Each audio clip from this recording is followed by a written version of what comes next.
Okay, so I want to start by saying this article is very gruesome. This article represents a lot of what's happening now in Mexico that does not have definition to us yet because it is very secret of what is happening right now.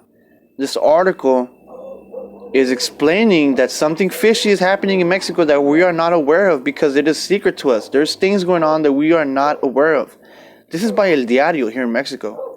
And it says that there's been a high rise in executions in the first week of AMLO being president in Mexico. Here we see a SUV having some shots right there in the window. So this was posted by Agencia Reforma on the 10th of December. It says that at least 254 people have been executed in the first week of December in 24 states in the country ever since AMLO has taken office. The last week of the ex-president's presidency, it was reported 213. So if you add those up, it's 467 people that have died so far in like basically 1 month. This is very soon. This is exactly the transition of power of AMLO. So this is in the same time period. You know what I mean? So just hold that thought.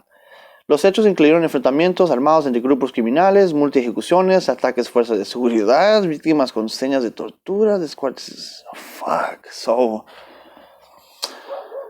man, there's people being found cut up. There's people being found with torture signs. There's people being attacked by the force. People being a lot of executions, like multi-executions in a row. I mean, there's a lot of things going on right now. En Ciudad de México se produjeron al menos 11 crímenes, entre ellos el de quien fuera abogado de los Zetas, acribillado en Coyoacán. So it says right here that 11 criminals were killed. And in between those 11 criminals, there was one that was an attorney for the criminal organization Los Zetas. He was killed too. And then on Thursday, two other shootouts were reported. And 6 people died in Ciudad de México. And en Reynosa, Tamaulipas, elementos de ejército abatieron el martes a un criminal armado presuntamente de repetir una agresión. Ahí mismo policías estatales abatieron al jueves otro. Wow, so in Reynosa, Tamaulipas, which is a border city right here to the United States and Mexico, there was military that got into a shootout trying to repel an aggression by 3 cartel members. In La Huerta, Jalisco, six state police died in a shootout where criminals were trying to rescue a detainee in prison. En Puebla, ese mismo día, siete hombres fueron abatidos en un presunto enfrentamiento. Wow! So on the same day in Puebla, 7 other people were in a shootout where criminals in a highway known as the Puebla Orizaba. In the city of Guanajuato, solo el martes on Tuesday, 24 people were assassinated in that city. And in a region called Valle de Santiago, probably like a town, 7 other people lost their lives in a confrontation. In Zacatecas, 2 cops in the Guadalupe and Ciudad Victoria, Tamaulipas, 3 custodios. So 3 custodians were shot up in Victoria, Tamaulipas, and Zacatecas. So they're probably trying to rescue another detainee from prison. La noche del jueves en Veracruz fueron hallados los cuerpos de 3 hombres desmembrados. Okay, so so 3 people that lived in Veracruz were found cut up in pieces and they were found and they were originally from the Ciudad de Mexico, was center of Mexico. That same night, armed people shot up at 5 men in a bar in Cuernavaca, Morelos, and 3 were found dead. They were assassinated. And right here, ex-political man from a corrupt party called PAN, Hiram Contreras, was found executed with 6 bullets in Ciudad Juárez, Chihuahua, another border city. And then 2 days before that, the state police found 4 heads inside of... Oh my goodness, this is insane. Estamos rompiendo nuestros techos históricos cada mes. Este año vamos a cerrar con el de 34,000 muertos violentos, este número altísimo, una tal... So they're saying that they're breaking records with this homicide rate.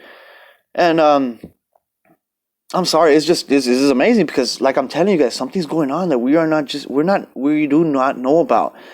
Lo que quiere decir que el problema está desbordado en parte por el descuido de la administración anterior y la etapa de transición en donde la responsabilidad quedó prácticamente diluida. So they're trying to say that it's because of the past government that didn't care and this new government that's barely getting put into office probably causing all of this, and I agree. Okay, que no están claros de los incentivos. So they don't know why people are getting shot up, but we all know why. They're just keeping it a secret. Ex-fiscal de la PG Constitución Natural. So this is so a person from the federal government saying, Samuel González saying that this is normal because of the change of government.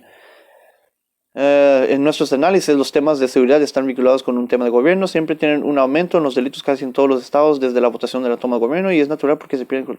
Okay, so yeah, he's saying that this is normal because every time they have a change of government or a change in elections, a lot of criminal groups close ties or cut loose ends or just get rid of the people that are going to no longer be used to them in government. And it only makes sense, right? It does make sense. So they're trying to make room for new possible candidates for their criminal activities.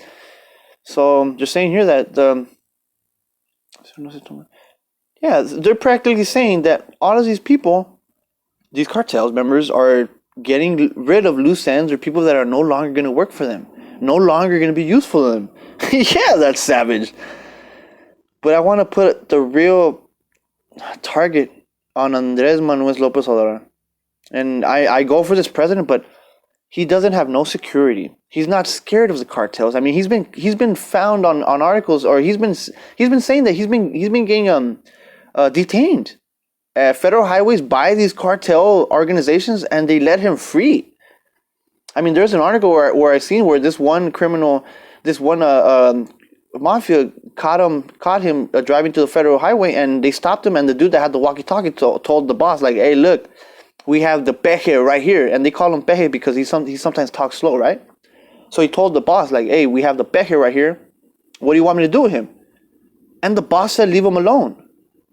So I just want to point that out real quick. I am for this new president and all his programs, everything, but something's very fishy, and I have to put a stink bomb on this guy because there's no way in hell this guy has no security, is not scared of criminal organizations, even though the ex-corrupt government was connected to his cartels, and now that this new guy's coming in, he's gonna take away the income, all these corrupt practices. You know what I'm saying? He's gonna really hit them hard financially and powerfully by the power they have in the regions. He's gonna take over, this new president. So what I'm trying to say is that it's pretty weird that this guy that has no security, isn't scared to be out there in the streets, is not afraid to get shot, assassinated, is not scared of what is going on. And at the same time, all of this is going on. You know what I'm trying to say? Like, this is pretty weird, and I just wanted to bring you guys my thoughts on this because this article kind of got me into a little bit of suspicion. So that's all I want to say. I'm kind of making this longer than I should have, but that's just my take on this, guys. Thank you for watching. Comment, like, subscribe. Love you guys. Catch you later.